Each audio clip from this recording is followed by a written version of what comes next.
Hello friends, welcome to my YouTube channel. इस video में बात करने वाले हैं कि अगर आप भी ड्रीम 11 खेलते हैं और आप ये जानना चाहते हैं कि ओडीआई मैच में जो 50 ओवर का मैच होता है उसमें किस तरह से आपको पॉइंट्स मिलते हैं, तब आपका जो पॉइंट्स है जुटकर रैंकिंग हासिल करता है।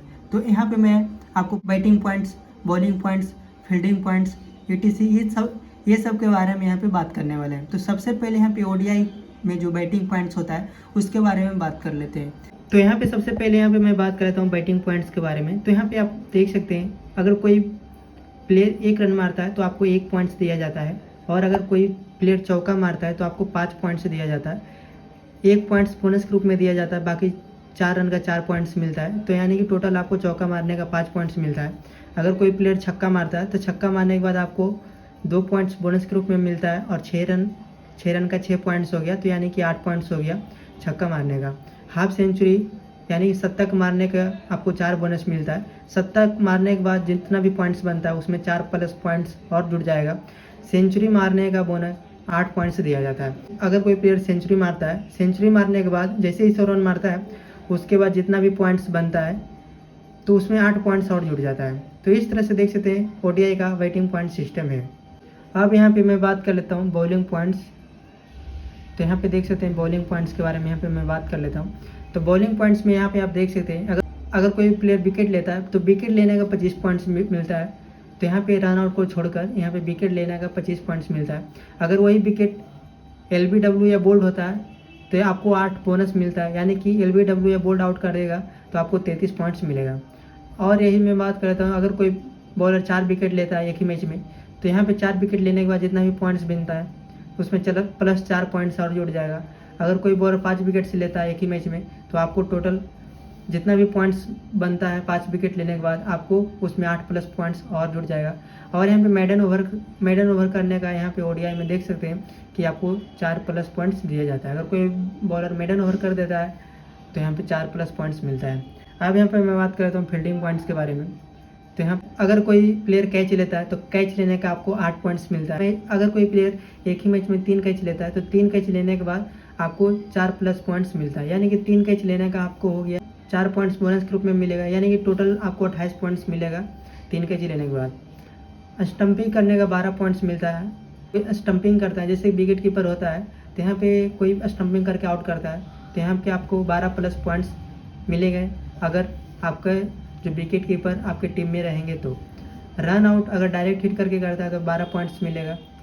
कोई भी प्लेयर होता है कि डायरेक्ट बॉल फेंक कर विकेट पर मार देते हैं तो आपको 12 और आउट हो जाता है तो यहाँ पे 12 पॉइंट्स मिलता है। Run out not a direct hit, यानी कि रन आउट जो होता है नॉट ए डायरेक्ट हिट यानी 2 प्लेयर मिलके करता है तो यानी कि 6 पॉइंट्स आपको मिलेगा। अब यहाँ पे मैं बात कर लेता हूँ कुछ अदर पॉइंट्स के बारे में। तो यहाँ पे सिंपली मैं क्लिक कर देता हूँ।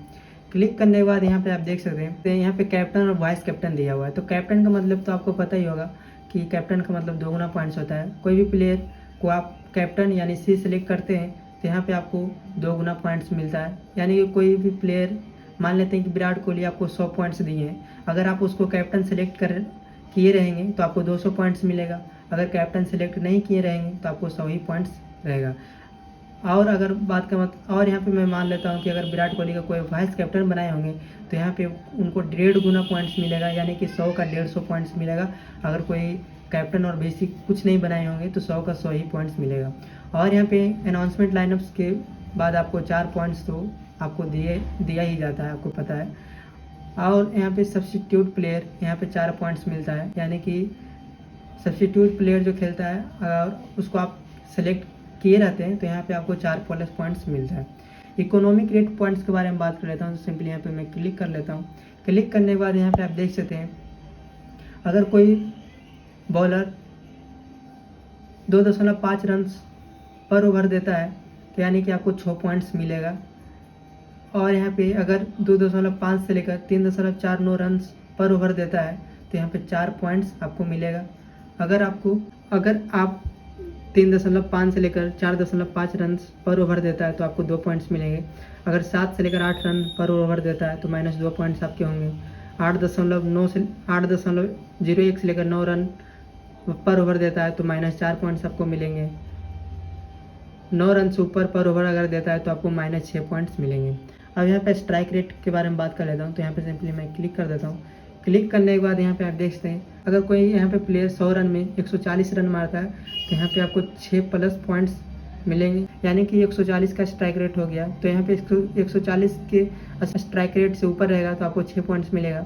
अगर आपको 120.01 से लेकर 140 रन पर 100 बॉल्स पर इतना रन लगता है तो आपको 4 प्लस पॉइंट्स मिलेगा, यानी कि 120 से लेकर 140 के बीच में अगर स्ट्राइक रेट रहेगा बॉलर को तो आपको 4 प्लस पॉइंट्स मिलेगा। और अगर 100 से लेकर 120 यानी स्ट्राइक रेट रहता है तो यहाँ पे आपको 2 प्लस पॉइंट्स मिलेगा। और अगर 40 से 50 स्ट्राइक रेट रहता है तो -2 पॉइंट्स। 30 से लेकर 40 के बीच में स्ट्राइक रेट रहता है तो -4 पॉइंट्स। 30 रन से कम रहता है तो -6 पॉइंट्स आपको मिलेगा। इस तरह से पॉइंट सिस्टम दिया गया है। तो फ्रेंड्स इस वीडियो में मैंने batting points, bowling points, fielding points, other points, economic rate points, strike rate points के बारे में बात की है। तो फ्रेंड्स अगर ये वीडियो आपको अच्छा लगा तो वीडियो को लाइक और चैनल को सब्सक्राइब जरूर करें। Thanks for watching this video.